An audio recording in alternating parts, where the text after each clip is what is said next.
Springtrap, he always cut down my back or something like that. FNAF lore video. Are you guys ready? Are we ready? Are we ready for FNAF lore? Guys, the timeline is wrong. It actually all started with me. You know, it actually started with me because William Afton thought my boobs were so big and he really wanted to be with me. But then he realized that I was a minor. So instead of being a normal human being, he decided to kill me. Lore accurate. Get ready for a surprise. She can dance. She can sing. All back. All of them. Daddy. Together in one place. Five Nights Daddy, at I'm Freddy's is a British. franchise with over a decade's worth of content, spanning countless games, books, and now a movie. There's a reason that no matter whose timeline you watch, they all look different. Making a FNAF timeline is not easy. There are so many ways you can interpret this story, and this is mine. So let's start It's at yours. the beginning. Created FNAF. Back in the 70s, a company called Fazbear Entertainment Ladder? got its start by creating different props and mascot costumes for carnivals, and specifically for something called the Fall Fest. The Fall Fest featured various mascot characters, such as a bird, an elephant, and the most popular of all, Fredbear and Bonnie. These specific mascot costumes were so popular, Fazbear Entertainment opened a dedicated restaurant for them called Fredbear's Family Diner, featuring the same Fredbear and Bonnie mascot costumes from the Fall Fest. What Fazbear Entertainment didn't account for, though, was one of their animatronics from the Fall Fest going rogue, ending in a giant fire, with most of everything from the Fall Fest being destroyed. I absolutely love that every single one ended with like a fire. Everything is just burning to the ground, and when will we learn that fire doesn't get rid of angry spirits? Angry spirits are still gonna be angry even if they're hot. You see, this is where a good way to hide evidence though. Yeah, a good way to hide evidence, but it's not a good way to keep the souls from fucking haunting you. You ever heard the saying, kill it with fire? Yeah, but apparently they're still alive very much with fire. I actually haven't even seen full gameplay of Secret of the Mimic, so I have no idea about how it ties in. It all started with the Mimic.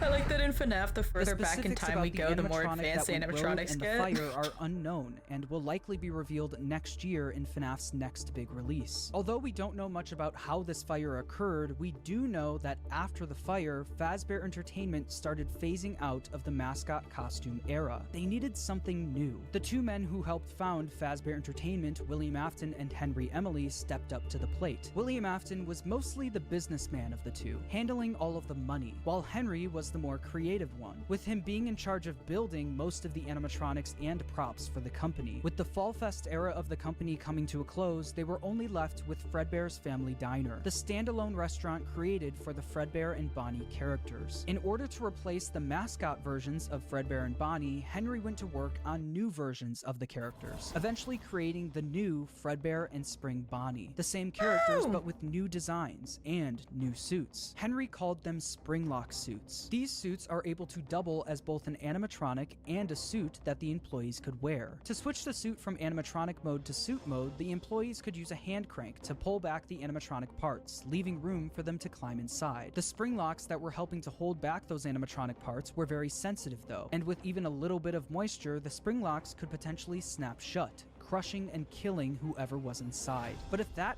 just like, I feel like that's like illegal though. If you ever think about FNAF like in the real world, it's just like this would have been shut down from the beginning. ended up happening, Fazbear Entertainment had some common sense procedures set in place. In the case that the spring locks come loose while you are wearing a suit, please try to maneuver away from populated areas before bleeding out, as to not ruin the customer experience. Fredbear's Family Diner ended up being super successful for William and Henry, so much so that other companies tried replicating it. Another company... It was the 70s, why would safety be an issue? Yeah, we just want to murder all of our employees for proceeded fun. to rip off Fazbear Entertainment's old mascot characters by creating their own animatronic versions of them. The leader of the group was Ned Bear, a direct copy of Fredbear, followed by a hippo, an elephant, and a frog. All characters from Frog's the Fall ugly! Fest, and all with slightly different designs to avoid copyright issues. But while the rival company was able to replicate the designs, they could not replicate Henry's state-of-the-art technology. Their robots were poorly made and had to have giant batteries with exposed wires on stage with them. Naturally, the rival company failed and ended up being bought out by Fazbear Entertainment. With all of the success from Fredbear's Family Diner, William and Henry decided to branch out and create more characters for a new restaurant. In 1983, William and Henry opened Freddy Fazbear's Pizza, featuring Freddy Fazbear, Bonnie, Chica, and Foxy. With the opening of Freddy Fazbear's Pizza, Fazbear Entertainment was experiencing success like they've never seen before. But with two restaurants now open at the same time, more success also meant more work for William and Henry. No, The please duo don't were make me so get a wrapped up in job! work that they started neglecting their own families. William was the father of 3 kids, the eldest, Michael, the crying child, and Elizabeth. The crying child has yet to have a 100% confirmed name, so for this video, he will just be called the crying child. Meanwhile, Henry had 1 kid, a daughter named Charlie. The business partners spent most of their days working. Is that real though? Because it says that the nickname was Charlie and their full name was Charlotte. Do people actually call people with the name Charlotte Charlie? So they both created different ways of taking care of their kids. Henry was the robotics genius, so he used his talents to create a new animatronic to watch Charlie for him. It was called the security puppet. This animatronic would sit by the door of Freddy Fazbear's Pizza and make sure that Charlie wasn't able to leave the building. This made it so Charlie could play at the restaurant while Henry worked, without Henry having to worry about her leaving the building or getting kidnapped. The robot was linked directly to a green bracelet that Charlie was wearing. If Charlie, wearing the green bracelet, tried leaving the building, the security puppet would spring into action. William, on the other hand, was the businessman of the company. He cared more about making money, but also saving money. Naturally, he decided to just force his eldest son Michael to babysit while he was at work. Michael was mostly in charge of babysitting the crying child. The crying child didn't have many friends, but he did have a close relationship with his plushies. These plushies were of characters from his favorite show, Fredbear and Friends, Fazbear Entertainment's newest cartoon,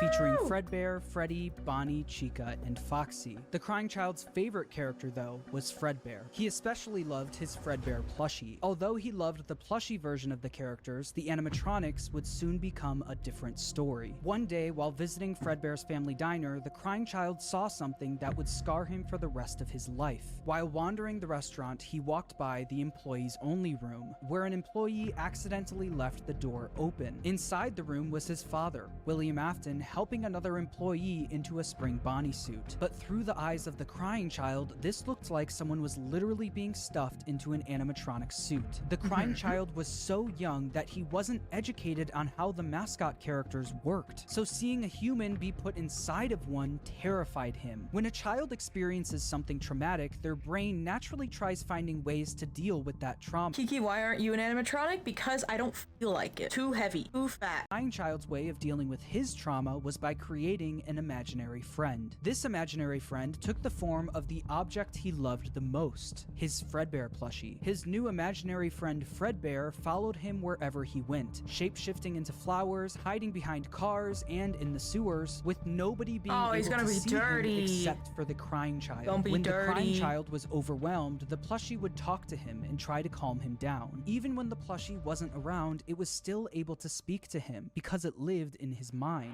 While the crying child was dealing with the trauma of seeing what he thinks was someone being stuffed into a suit, his brother Michael was only making it worse. Michael knew about what happened with his younger brother and used it against him. Every day while babysitting the crying child, Michael would put on a Foxy mask, hide somewhere in the house, and jump scare his little brother.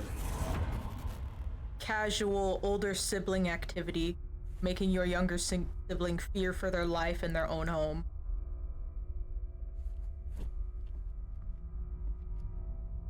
My sister would make the grudge noise whenever I was in the bathroom until I cried.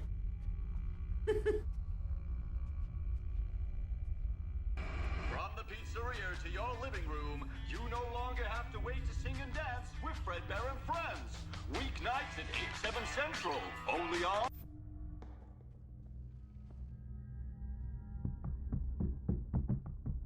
Did he make this himself?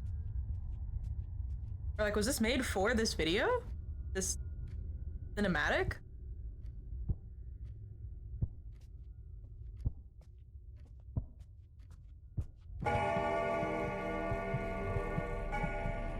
Time to go to bed.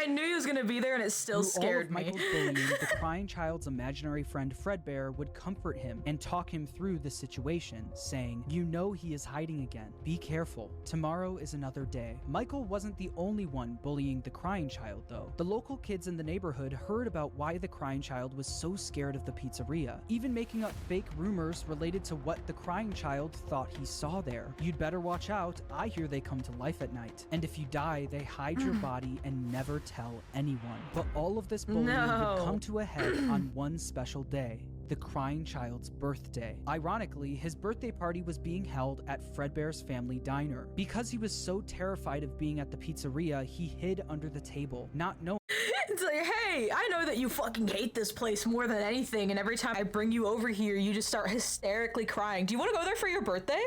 You want to go there for your birthday? That poor kid. that Michael and his friends were nearby, planning a prank that would go terribly wrong.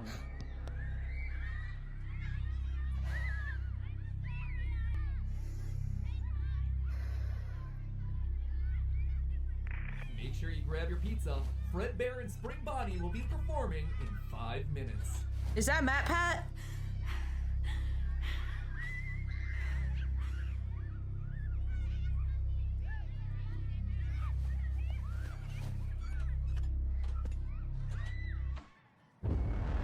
No! Be nice! Why are older siblings so mean?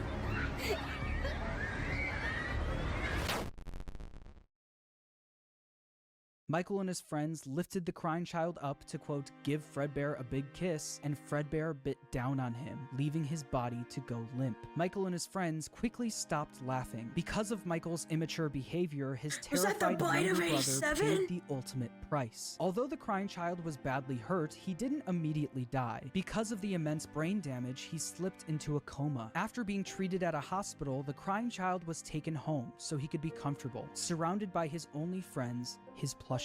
In the crying child's final moments, Michael decides to apologize for what he's done, saying, "Can you hear me? I don't know if you can hear me.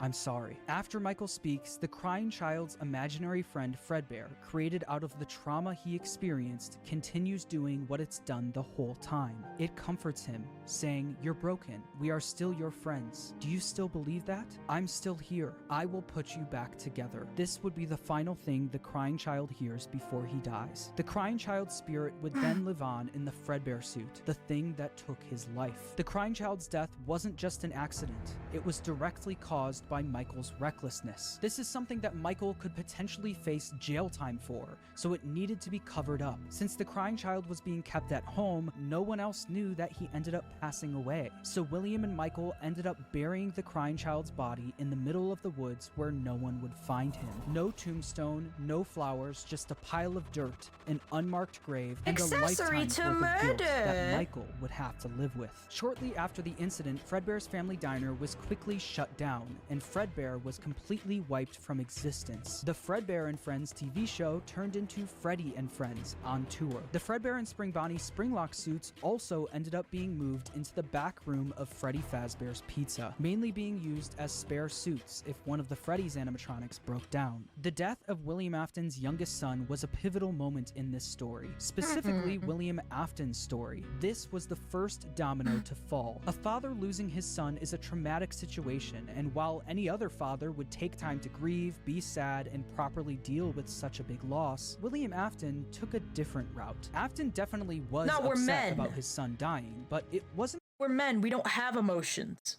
Obviously. They're not allowed to have emotions.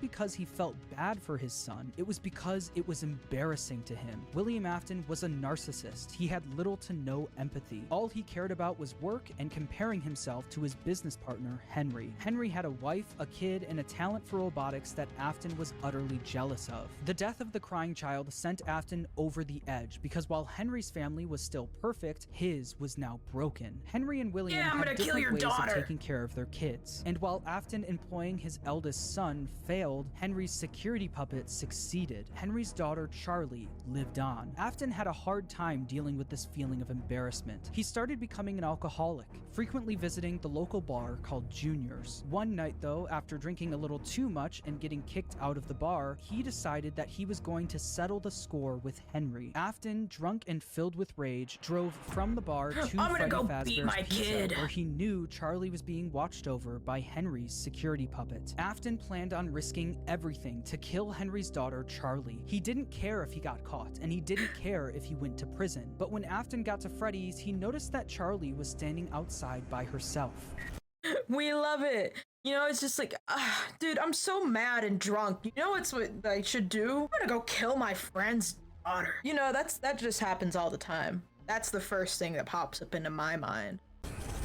It turned out that some bullies were able to trap the security puppet in its box and lock Charlie outside the building. Why are kids so mean? Honestly, all these kids should be charged with accessory to murder too. The security puppet was eventually able to escape its box and went looking for Charlie. As Afton sped away, the puppet noticed that Charlie was outside in the pouring rain. It then did what it was programmed to do and went to protect her. But as the puppet got closer to Charlie's body, the rain started making it short circuit. It was forced to crawl its way over to her until the rain got to be too much and the puppet shut down right next to Charlie's body. While Charlie and the puppet lay lifeless next to each other, Afton was speeding home, driving right past where he buried his son and the bar he got kicked out of. When Afton got home, he was met with his wife sitting in the living room watching TV and Michael in his bedroom. Afton was a drunk and abusive father and fully blamed Michael for what happened to his youngest son. Mrs. Afton tells him to leave Michael alone because he's had a tough day, but Afton doesn't listen. He goes over to Michael's room and pounds on the door, only for the door to be locked. He then makes his way around the house to try and find a way in from the outside. But once he gets to Michael's bedroom window, I'm just so determined to beat my kid. And Michael was gone. Michael was so upset by what he did to his brother that he would sometimes see visions of Fredbear appear and disappear. Tonight, Fredbear appeared outside his bedroom window, and it almost felt like his brother was calling out to him from beyond the grave. This would happen frequently, and every time it did, Michael would run to the spot where they buried his younger brother, only to find that nothing had changed. His younger brother was still gone and buried in the grave. I'm sorry, that's just funny. It's like, no one will ever find your body. No one will ever find it, don't worry. Only to find that nothing had changed. I wonder what's under this suspiciously large pile of dirt. What did they put into there? Definitely not a body. His younger brother was still gone and buried in the ground. Afton knew Michael did this often, saying, "Ran off to that place again. He will be sorry when he gets back." The guilt of killing his younger brother haunted Michael in his real life, but also in his dreams. Michael would constantly have nightmares about the animatronic that took his brother's life. These were the exact same nightmares his younger brother used to have every night, now passed on to him.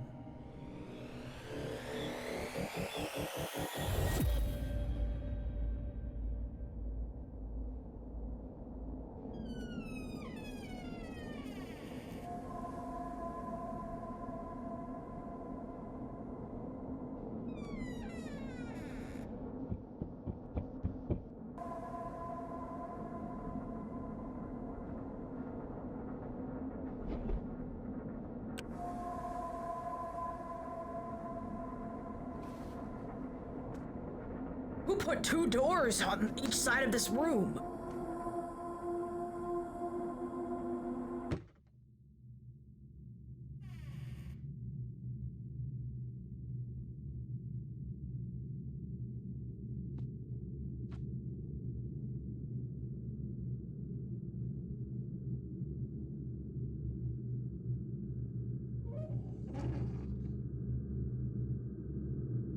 Jesus.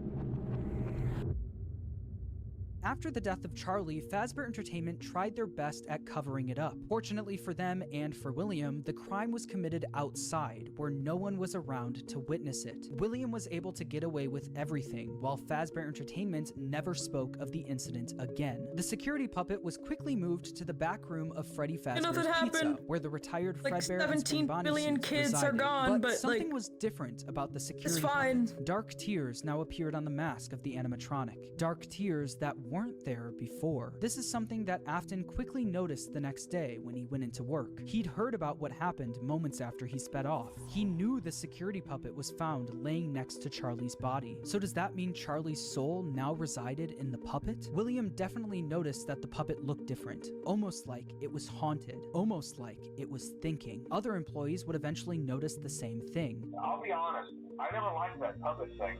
It's always thinking, and it can go anywhere. After realizing the security Can puppet go may be possessed anywhere. by the spirit of Charlie, Afton went back and looked at the crying child's Fredbear plushie, only to find that it also seemed to be haunted. The crying child feared for his life every single day, and that plushie was something he was able to cry and pour his agony into. Afton believed that this is what caused the plushie to appear haunted. It wasn't made alive by the spirit of his son, it was made alive by the agony and fear his son poured into it. Afton quickly became obsessed with the concept of haunted objects, and more specifically, if you the weren't power of a human terrible emotion. dad, He this all needed could to have just find been out if avoided. This is something he could take advantage of. Afton then used all of his money he made from Fredbear's and Freddy Fazbear's Pizza to build a giant underground facility directly under his house. It was here that he would try to recreate what happened with his son, to recreate the fear and agony he experienced. In order to do this, Afton didn't take any chances. He needed to replicate exactly what his son went through every day. In order to do this, Afton built a replica of his house underground, along with his son's daily walk to Fredbear's family diner. He also built a makeshift bedroom where he could force kids to have the same nightmare every night. Afton would sit in his office watching them on the cameras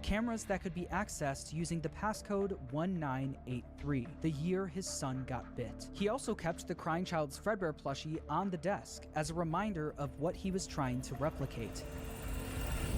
Huh. In the makeshift bedroom, there were dummy animatronics that wheeled down the hall. You know, I've never seen this type of theory. Like, all the theories that I've seen were just like completely different. That's a little crazy. It makes sense, kind of, but at the same time, it doesn't, because like, what do you mean you force kids to have like the same nightmare? You just find some random kid on the street, just like, come, I'm sure your parents will be fine with it. Come sleep at my house. Come sleep at my house. At some point, a parent's gonna know that William Afton is the one that took their fucking kid. But the kids wouldn't see them as just blank dummies on wheels. Afton would pump hallucinogenic gas into the room to get the kids to think that what they were seeing was a monster. These nightmare gas Did bro have the canisters money were for being this? stored all throughout his Fazbear underground Entertainment was facility. ballin'. And on the bed of this makeshift bedroom was a Freddy plushie, in the hopes that the kids Did would he pour have- their fear and agony into the plush, like his son did to his plushie. On the other side of the bunker, where Afton recreated the crying child's walk to Fredbear's, he placed a bunch of Fredbear plushies all over the place. These Fredbear plushies had walkie-talkies inside of them. This was Afton's way of recreating his son's imaginary friend that would talk to him wherever he went. Afton would speak to the kids through his walkie-talkie sitting in his private office. After setting up the bunker, Afton was only missing one more thing: the kids to run these experiments on. He needed a way where are we to getting the kidnap and kids? capture kids without being caught, and he had the perfect way to do it. The show will begin momentarily. Everyone, please stay in your seats. Enter Circus Baby and the Funtime animatronics. These robots were specifically built by Afton to capture kids, featuring Circus Baby, Funtime Freddy, Funtime Foxy, and Ballora. They feature advanced technologies such as parental tracking, voice mimicking / luring, and storage tanks. Circus Baby, the star of the group, was even able to make ice cream as a way to lure kids to her. Once the kid got too close, a giant claw would reach out, grab them, and lock them in the animatronics storage tank. Some of the board members from Fazbear Entertainment were suspicious of these new animatronics. She can dance. She can sing. She's equipped with a built-in helium tank for inflating balloons right at her fingertips. She can take song requests. She can even dispense ice cream. With all due respect, those aren't the design choices we were curious about, Mr. Afton.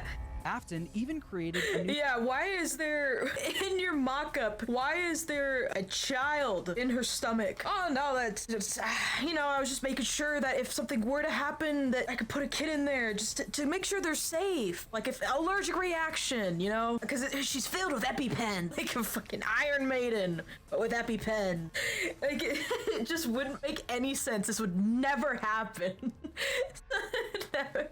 electronics called Circus Baby's Pizza World. Elizabeth, William Afton's daughter, was fascinated by Circus Baby. All she wanted to do was play with her, but Afton wouldn't let her. Daddy, why won't you let me play with her? We let the other children go see her. Why won't you let me go? He strictly Because you're told her ugly. to stay away from the animatronic. But one day, she didn't listen. On the opening day of Circus Baby's Pizza World, another domino would fall in Afton's life, and Elizabeth would soon be the victim of his terrible misdeeds. I can do something special. Did you know that? I can make ice cream, although I only did it once. What a wonderful day, though. I was in a small room with balloons and a few tables. I would always count the children. I'm not sure why. They usually played together in groups of 2 or 3.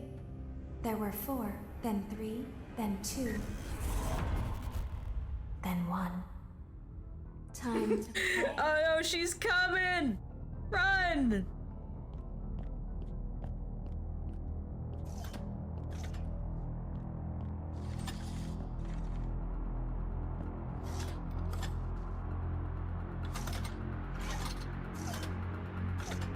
Ice cream. The ultimate lure. No! Something happened when there was one. I was no longer myself. There was screaming for a moment, but only for a moment. In an instant, Elizabeth was grabbed by Circus Baby and thrown into her stomach hatch. The sheer force of her being grabbed and thrown into the robot's storage tank was enough to kill her almost instantly. This is something that William wasn't able to test. That was until his daughter became the test. William Afton now lost another one of his kids, but this time it was all his fault. After just one day of being open, Circus Baby's Pizza World was shut down. Afton covered up the incident by telling the public that the restaurant shut down due to gas leaks. But not everyone bought that story. The local newspaper wrote about the incident, saying, in other news, the grand opening of Circus Baby's Pizza World has apparently been canceled due to reported gas leaks in the building. Sources close to the establishment questioned the report, saying that strange activity around the area at night suggests something else is to blame. One local is quoted as saying, everything just stopped. There was so much excitement built around this place opening, and then they just stopped talking about it. A tenant from across the street claims to have witnessed a large group of cars surrounding the building during the night, and large pieces of equipment being taken out of the building under tarps. A few weeks later, the building was for sale. There is no comment yet from the local entrepreneur who financed the venture. That local entrepreneur, William Afton, successfully covered up everything. He was able to bring Circus Baby and the Funtime animatronics back down into his bunker, but once he got them there, he noticed something was different about Circus Baby. One distinct feature about Circus Baby was her blue eyes, but what once was blue eyes now were green, the same color as Elizabeth's. In that moment, he knew that his daughter's soul attached itself to the robot. Her soul lived. He went through the whole thing of creating all of this extra crap, right? Making sure that she would know there was only one kid in there, and like she has a helium tank and she can sing songs and stuff. But we didn't think to make it so, because they already have facial recognition, right? If see this kid, no, kill this kid, even if kid alone. We're so advanced, and we're so smart, but we're so dumb at the same time. Circus Baby. Afton knew that the way Charlie went on to possess the puppet was sloppy, and it was hard to recreate without getting caught. But what if the kids' bodies were hidden where no one would ever look? What if, just like his daughter, their bodies were stuffed into the animatronics? For Afton, Elizabeth's death quickly went from just another inconvenience to a scientific breakthrough. Afton was one step closer to harnessing the power of life itself. But one successful experiment wasn't enough. Just like the fear experiments he built in the bunker, he needed to replicate exactly what happened. He needed to recreate the accident, and he knew exactly how he was going to do it. Using the Funtime animatronics again wasn't an option. Circus Baby's Pizza World was shut down, and the public was already getting too suspicious of the animatronics. But he didn't need the Funtime animatronics. He was going to run the experiment himself. On June 26, 1985, William Afton made his way to Freddy Fazbear's Pizza. There, he would put on the old Spring Bonnie suit from Fredbear's to lure 5 kids into the back room. Took a swim with my That's ugly! We're not putting that in the fridge. didn't care, I jumped right.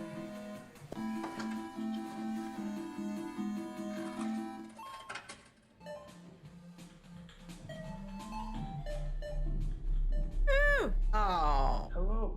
not. Looking for a friend? No, not really. Water's clear, come I swim with me.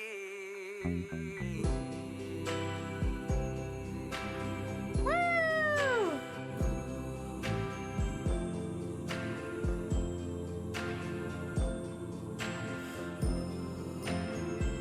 Swim with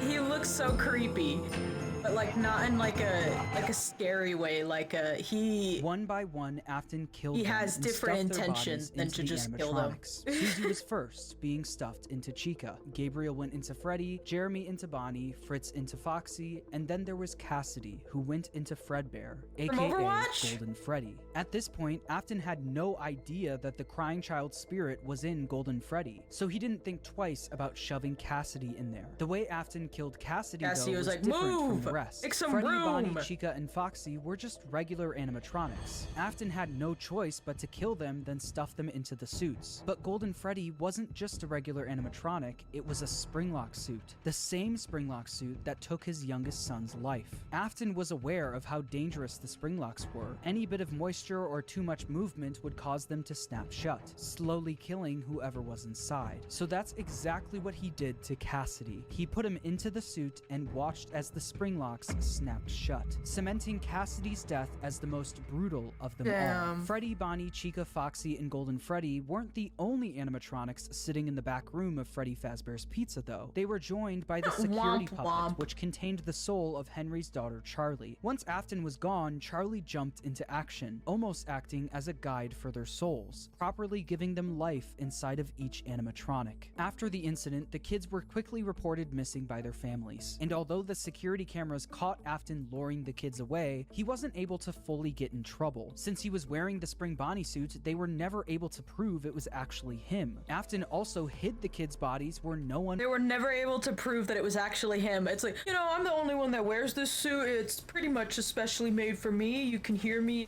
talking to the children in it, and like, you know, and everyone greeted me as Mr. Afton, so that would make a lot of sense, but you can't prove that's me. Also, just ignore the suit. They're covered in blood for a reason. The Halloween attraction. So the bodies were never found. Unbelievably, Afton was able to get away with yet another crime. Because of all the bad press that came from the missing children's incident, people stopped coming to the pizzeria. After Ignore the months of 4K customers no camera longer footage of showing me up, in the suit. Fazbear That's Entertainment AI, officially exactly. shut down AI Freddy is just so Fazbear's good Pizza. nowadays. Shortly after the pizzeria shut down, Afton decided to pull the Funtime animatronics out of retirement and finally get his underground facility fully operational. He knew he couldn't try opening another Circus Babies restaurant, so he had a new idea. Due to the massive success and even more so the unfortunate Store closing in the of Freddy 80s, Fazbear's exactly. Pizza, it was clear that the stage was set, no pun intended, for another contender in children's entertainment. Unlike most entertainment venues, our robotic entertainers are rented out for private parties during the day. Afton opened Circus Babies Entertainment and Rental. This way, he could rent out the Funtime animatronics to local birthday parties, capture kids, and bring them back to his underground bunker Capture to be kids experimented on. casually While on a Afton was Tuesday. running his rental business, Fazbear Entertainment tried opening another pizzeria. In the summer of 1987, Fazbear Entertainment opened the new and improved Freddy Fazbear's Pizza. This Freddy time Fazbear with the brand new eyelashes. versions of their original characters. These were called the toy animatronics, Sexy and they were once chica. again built by Henry. Henry was aware of what happened in 1985, and especially of what happened to his daughter, so he was determined to make sure that never happened again. These new toy animatronics were equipped with facial recognition systems that were linked directly to a criminal database. The security puppet was also brought out of retirement, but instead of working security, it sat quietly in the prize corner. Freddy, Bonnie, Chica, Foxy, Golden Bestie, hi. Oh my god, hi. The second game is my favorite. It will always be my favorite. Mangle and the Marionette fought for first place on who was my favorite. I love them both. I mainly love the design of Mangle, but I love the lore behind the puppet. So that's why they kind of like fought. Freddy and Spring Bonnie were also moved to the new pizzeria, and it's revealed that these animatronics were mostly used for spare parts. By now, I'm sure you've noticed the older models sitting in the back room. Those are from the previous location, and we just use them for parts now. The idea at first was to repair them, but they were just so ugly, you know? And the smell. This means that the haunted metal of the original Freddy's animatronics was now being put into the toy animatronics, causing the toys to also now be possessed. After Afton got away with the first set of murders, he needed to see if the kids' spirits were possessing the animatronics. In order to see for himself, Afton went back to work at the new pizzeria as a daytime security guard. While Afton was working the day shift, Jeremy Fitzgerald was working the night shift. Jeremy worked there for 5 nights, and unfortunately for him, because the kids possessing the animatronics were killed by an adult, they were extremely aggressive to any adult they encountered. They interact with the kids just fine, but when they encounter an adult, they just stare. Meanwhile, Afton decided to pull the same trick he did at the old Freddy's location, gaining 5 more victims. Someone used one of the suits. We had a spare in the back, a yellow one. Someone used it. Afton used the Spring Bonnie suit to pull the same stunt again on 5 more kids. How many times do I have to teach you this lesson? Charlie, from inside the puppet, was actively trying to save the kids. She tried enlisting the help of the other animatronics, but it was too late. Afton had already finished what he started. Not only that, him seeing the puppet and Freddy walking around the pizzeria trying to stop him was all the proof he needed that his experiments were successful. The kids he put into the original suits were haunting the animatronics. But there was one problem. Afton knew that the haunted metal of the endoskeletons was the key to everything, but the animatronics were trapped at the pizzeria. There was no way he could bring them back to his underground bunker. He couldn't get to the animatronics if the pizzeria was still open and active, so he needed to find a way to make sure the pizzeria shuts down and fast. Instead of stuffing the new set of victims into the toy animatronics, he decided to leave the kids out in plain sight, scattered throughout the pizzeria. This was a guaranteed way to get the pizzeria shut down. A few hours after Afton committed the murders, Jeremy Fitzgerald showed up for his night shift, unaware of what happened that day. Hello. Hello. Didn't you get the memo? The place is closed down, at least for a while. Listen, just finish your shift. It's safer than trying to leave in the middle of the night. We have one more event scheduled for tomorrow, a birthday. You'll be on day shift. Wear your uniform. Stay close to the animatronics and make sure they don't hurt anyone, okay? The next day during Jeremy's day shift, stay one close. of the They hate animatronics you. bit him in the head. This was infamously known as the Bite of 87. Meanwhile, Afton successfully got They the said it. pizzeria shut down. The local newspaper wrote about the incident, saying after being open only a few short weeks, Freddy Fazbear's Pizza is closing its doors. The new animatronics will be scrapped due to possible malfunctions. However, the original characters are being kept in hopes of a possible reorganization of the company. Since You the know, toy it's only been animatronics were 5 now being times. scrapped, trapped, he knew he could get away with taking their endoskeletons. But he also knew that he couldn't risk showing his face at the pizzeria again, so he got his oldest son Michael to do the work for him. William was easily able to get Michael to do whatever he wanted. William was abusive and manipulative, while Michael was haunted by the guilt of what he did to his younger brother. Because of this, Michael basically acted as William's puppet. Michael showed up for the night shift at the now closed Freddy Fazbear's Pizza under a code name, Fritz Smith. At the end of his shift, he would successfully steal the toy animatronics endoskeletons for his father, causing him to get fired his first day on the job due to tampering with the animatronics. As it said in the local newspaper, while they didn't take him back, though. Scrapped the toy animatronics, the original Freddy, Bonnie, Chica, and Foxy were going to be fixed up and reused. And that's exactly what they did. After the 1987 Freddy's location shut down, they opened yet another location, this time using the exact same building as the first Freddy Fazbear's Pizza. As you can imagine, this didn't work out great for the business. People already had a bad impression of Fazbear Entertainment, so using the same building that the original murders took place in didn't help business. Customers barely showed up to the new pizzeria, leading it to shut down by the end of 1993. Although this was bad news for Fazbear Entertainment, this was great news for William Afton. Afton was able to acquire the endos of the toy animatronics, but that wasn't enough. He needed all of the haunted endoskeletons, especially the ones in the original animatronics. Once the pizzeria shut down, Afton came up with the plan to steal the endos from the animatronics. Each pizzeria was designed with something called a safe room. As always, if there is ever an emergency, please go to the designated safe room. Every location is built with one extra room that is not included in the digital map layouts programmed into the animatronics or security system. This room is hidden to customers, invisible to animatronics, and is always off camera.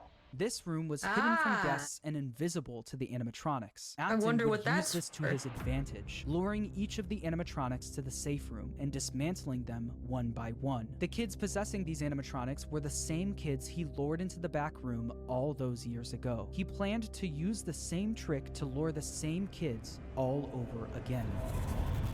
Alright, by that point it's natural selection. I'm sorry.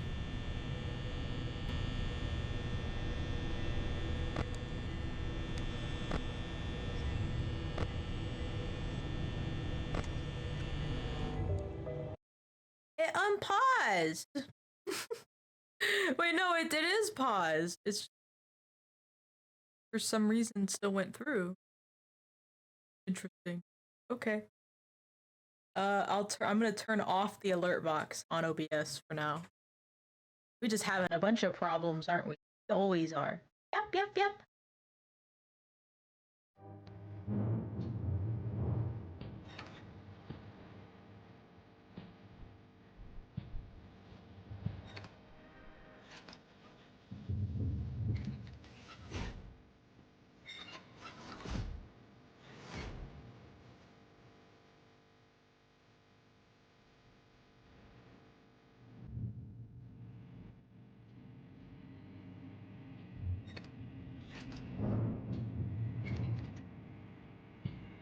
Hey yo!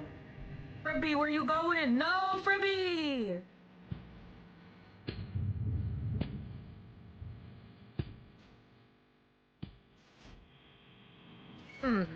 My friends are in there.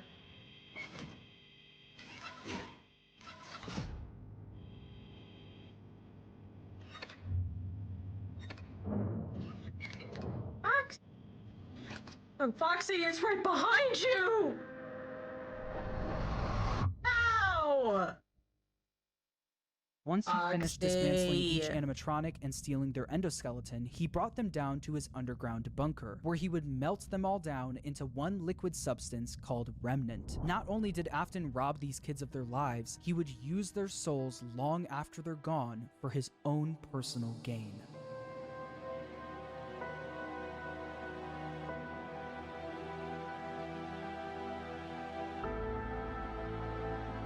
I'm sorry for murdering you.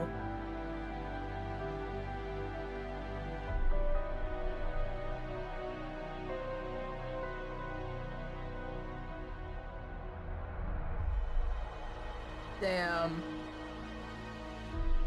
You don't have to make this so sad.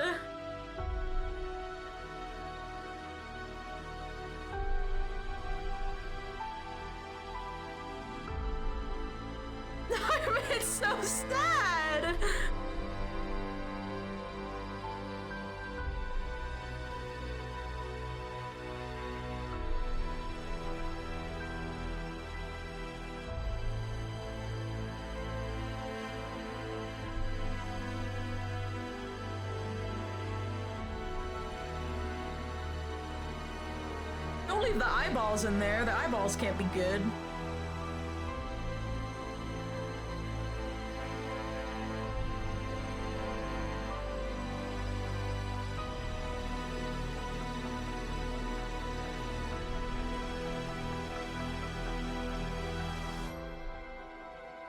You ever seen the old Mesta video of how they died? Maybe? I don't know. By melting down the endos, he successfully created That's so Remnant. sad. This substance, containing the spirits of all of the missing children, was silver in color, and if kept at the right temperature, was malleable. Afton didn't want to risk testing the Remnant on himself, so he injected it into the Funtime animatronics. Once he did, the animatronics jumped to life. The experiment had worked. William Afton unlocked the power of life itself. After his successful experiment, he went back to Freddy Fazbear's Bro's Pizza playing to collect his God. old spring Bonnie suit. But once he got there, he was met with the spirits of the 5 missing children, trapping him inside the safe room. Cassidy, the spirit inside Golden Freddy, chased Afton around the room and forced him to get into the spring Bonnie suit. Cassidy was the most vengeful spirit of them all. Being spring-locked in the Fredbear suit was a painful and slow death, and he wanted to make sure that Afton knew what that felt That like. picture is At always this so point, creepy. Afton knew how a spirit could live on. As long as he was inside the suit, he knew he'd be back.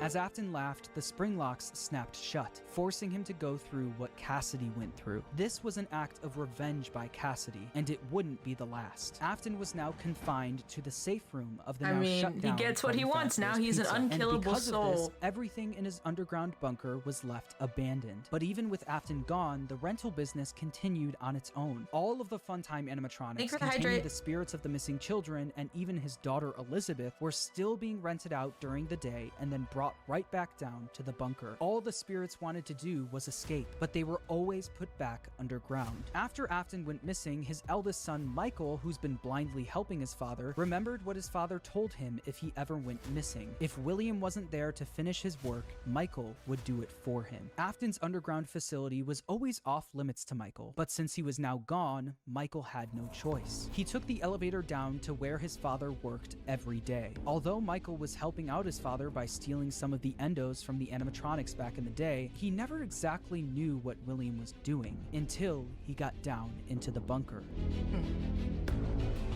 It's actually like so interesting though. I've never seen this like take on the FNAF lore, and it's very interesting.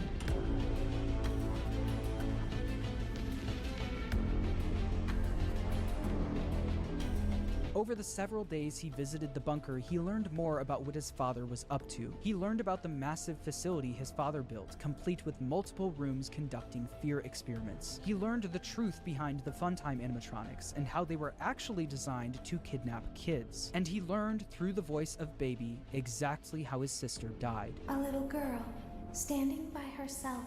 My stomach opened, and there was ice cream. I couldn't move, at least not until she stepped closer.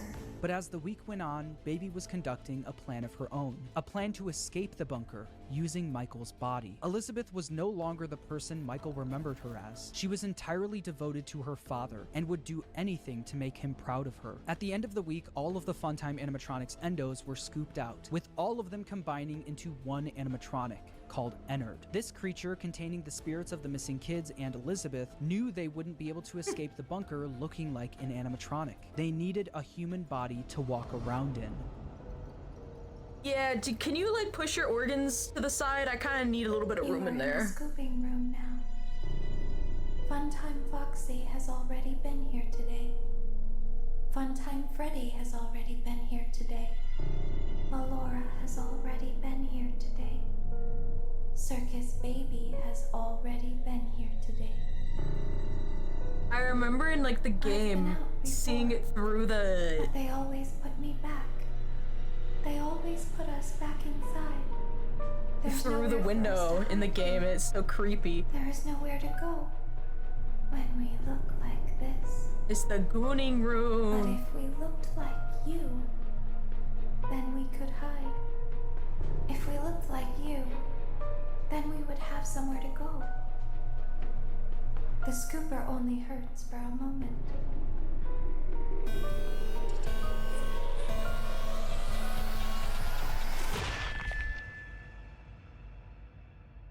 Michael Afton's insides got scooped out and replaced by Ennard, helping all of the souls to escape the facility. With every passing day after this happened, Michael looked more and more like a walking zombie. His skin was starting to turn purple, and people started to notice. Michael's body was no longer a good disguise for Ennard, so Ennard ejected itself from Michael. But because the scooper was also a remnant injector, when Michael Afton was scooped, he was also injected with remnant. The remnant made it so even after Ennard was gone, he was still able to survive. With Michael now back in full control of his body, he had a new mission. Although he did, one way or another, successfully free his sister from the underground facility, he also learned about all of his father's he injected terrible them into the misdeeds. sewer. His loyalty to his father turned to disgust. It was time for him to end all of this. Father, it's me, Michael.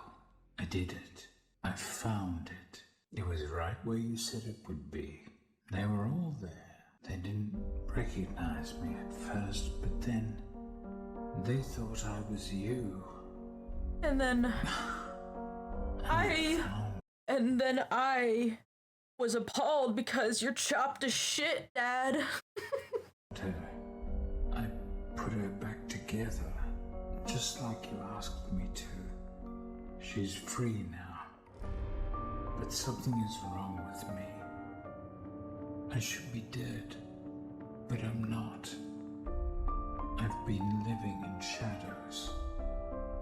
There is only one thing left for me to do now. I'm going to come find you. I'm going to come find you. Gonna slime him out. Michael would spend years searching for his father with no luck, until a new ad in the local newspaper caught his attention. Someone decided to open something called Fazbear's Fright, the horror attraction. Local amusement park is getting ready to scare your socks off with a new attraction based on the unsolved mysteries of Freddy Fazbear's Pizza. Featuring actual relics from the decades-old pizzeria, this new attraction is guaranteed to bring back your childhood in the worst possible way. As if using the crimes of his father to make a profit wasn't bad enough, they also went back to the old pizzerias and collected any objects they could find to put on display at the attraction. Michael immediately applied for the job of the security guard with the sole intention of burning the place to the ground. When he got there, he Wisdom for all. Never bite the hand of the one that fingers you, or something like that. I don't know. Yeah, you're very right. You're right. You're right. Could you repeat that? Could you repeat that for the class?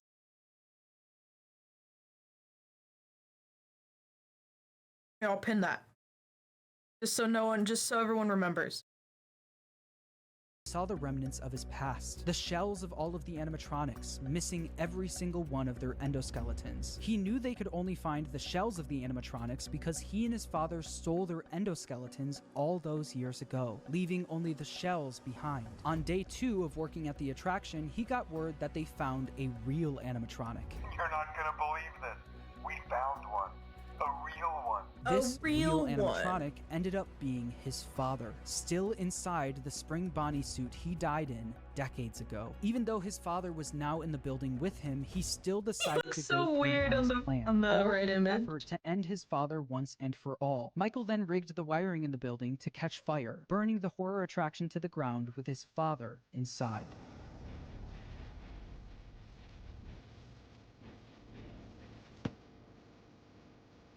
Springtrap, so sexy!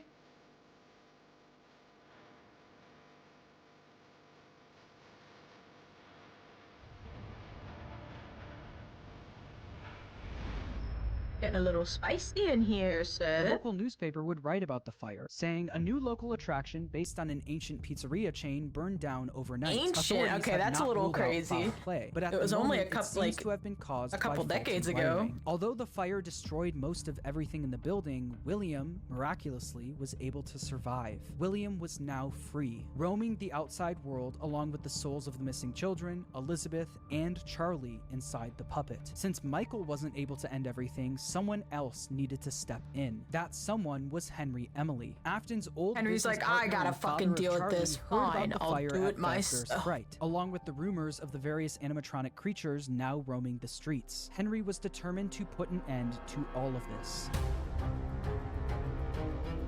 It's Henry, only now my that I goat. understand the depth of the depravity of this creature, this monster that I unwillingly helped to create. As if what he had already done wasn't enough. He found a new way to desecrate, to humiliate, to destroy. As if the suffering wasn't enough.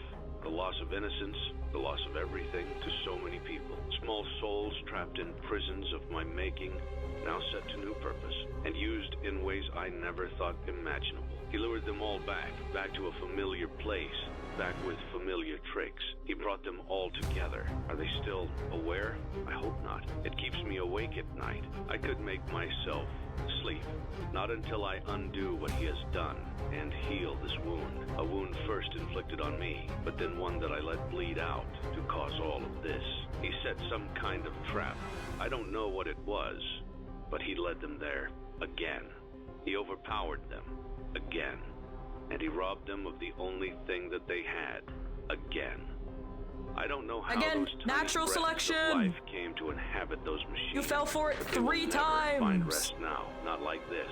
I have to call them all back, all of them, together in one place. By gathering all of the animatronics in one place and locking them in the same room, he would be able to burn them all to the ground for good, effectively freeing their spirits in the process. In order to do this, Henry created a new restaurant called A Freddy spring Fazbear's trap. Pizza Place. He knew that the spirits and William couldn't resist coming back to a new location, even if it was all just a trap. Charlie was different though. She was smarter than the rest, so Henry knew she wouldn't be as easily fooled. So he created an animatronic called Lefty, standing for lure, encapsulate, fuse, transport, and extract, specifically to capture the puppet and bring it to the pizzeria. While trying to find someone that would help him carry out his plan, one person showed up for the job, a person who was also determined to finally end all of this, Michael Afton. Day after day, the animatronics roaming the streets would show up in the alleyway next to the pizzeria. Baby, aka Elizabeth, the souls of the missing children and the crying child, now appearing as Molten Freddy, Charlie and Lefty, and his father, William, all showed up in the back alley. Michael would then collect each animatronic and throw them into a facility under the pizzeria, designed to be a maze with no exit, where the animatronics would roam around without even knowing they're trapped, until the end of the week, where they would all be burned to the ground. With all of the souls, including William himself, now in one place, Henry's plan was in motion. As far as Elizabeth and William were concerned, this was a good thing. All of this remnant now in one place was all that they wanted, until Henry stepped in. You played right into our hands. Did you really think that this job just fell out of the sky for you? No, this was a gift for us. You gathered them all together in one place, just like he asked you to. All of those little souls in one place, just for us. A gift. Now we can do what we were created to do and be complete. I will make you proud, Daddy. Watch, listen, and be full. Connection terminated. Connection terminated. I'm sorry to interrupt you, Elizabeth. If you still I just even want to know, remember like, that the... name, but I'm afraid you... I just want to know, like, what their plan was with all of them. Like, what are you gonna do? Just torture them for all of eternity? Like, what was the plan here? What was the end goal with Elizabeth and William? been misinformed. You are not here to receive a gift, nor have you been called here by the individual you assume, although you have indeed been called. You have all been called here, into a labyrinth of sounds and smells, misdirection and misfortune. A labyrinth with no exit, a maze with no prize. You don't even realize that you are trapped. Your lust for blood has driven you in endless circles, chasing the cries of children in some unseen chamber, always seeming so near, yet somehow out of reach. But you will never find them. None of you will. This is where your story ends. And to you, my brave volunteer, who somehow found this job listing not intended for you. Although there was a way out planned for you, I have a feeling that's not what you want. I have a feeling that you are right where you want to be. I am remaining as well. I am nearby. This place will not be remembered, nearby. and the memory of everything that started this can finally begin to fade away, as the agony of every tragedy should. And to you monsters trapped in the corridors, be still, and give up your spirits. They don't belong to you.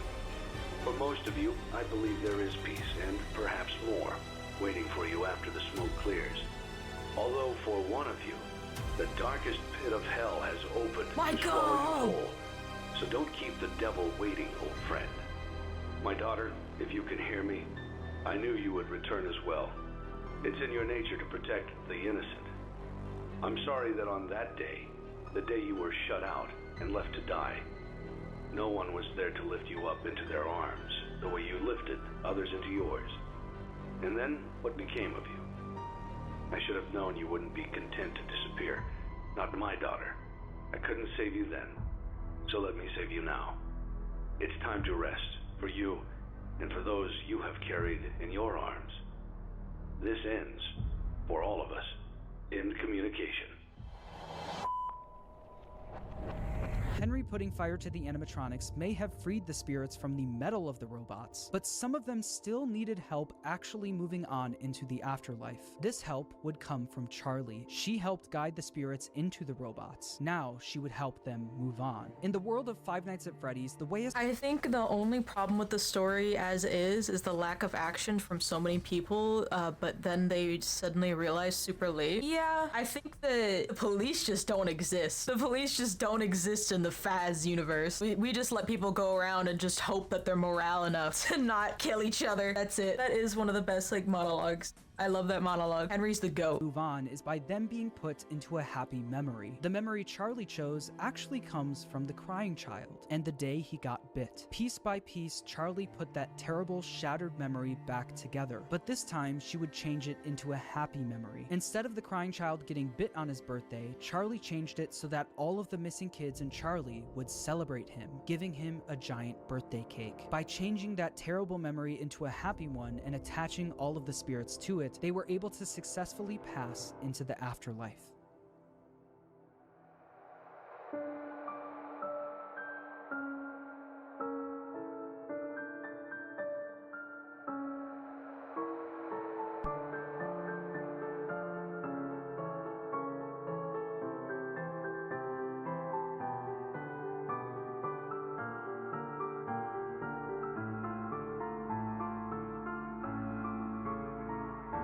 Like I said, they were all able to move on, except for one.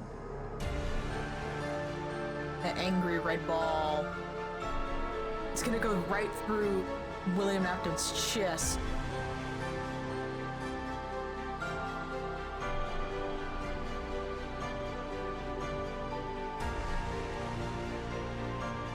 Fuck you!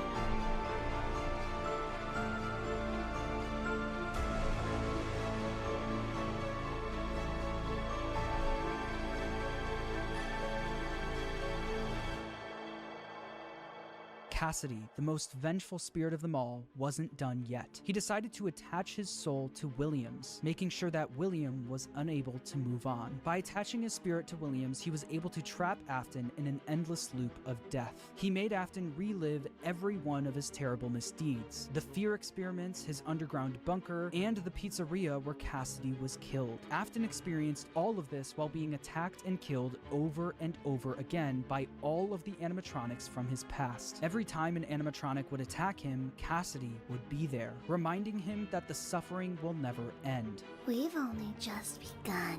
I will never let you leave.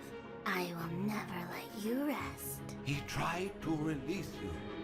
He tried to release us, but I'm not gonna let that happen. I will hold you here. I will keep you here, no I matter will how keep you many here. times they burn us. Cassidy knew that Afton didn't deserve the afterlife. He deserved to pay for what he's done for all of eternity. But if you keep up with the franchise, you know that that's not the end of the story. Like I said at the beginning of the video, making a FNAF timeline is not easy, no matter what anyone says. In broad strokes, you can explain the basic plot, but once you get down to the motivations and the why of everything, you have to start filling in the blanks yourself. Some people who've helped me fill in the blanks that I'd like to shout out are Rytoast for his theory about Cassidy being spring-locked in Golden Freddy. I think that makes a lot of sense and is really satisfying for the narrative. Also, I'd like to shout out MatPat for his theory about Midnight Motors. After trying to figure that minigame out for years, I think your explanation makes the most sense. It's important for me to say that no one except for Scott Cawthon himself knows the exact story he was trying to tell. So please make sure to watch other people's timelines as well and come to your own. I don't think Scott knows either. I think he has like a broad timeline. He doesn't have like the nitty gritties, but like Springtrap, he always comes down my back or something like that. Everything. And when the time is right, I'll be back to tackle the newer games in this franchise. Until then, make sure to subscribe, and thanks for watching. That was very good. I did like that a lot. It makes a lot of sense because, of course, everyone knew like the gist of the FNAF timeline that cares about it. Some stuff didn't make sense, and I think this makes it make a lot more sense. Very well done. Obviously, a lot of thought was put into it as well. I love all these cinematics. I'm assuming that they were all made specifically for this. They're all really, really good, really well made.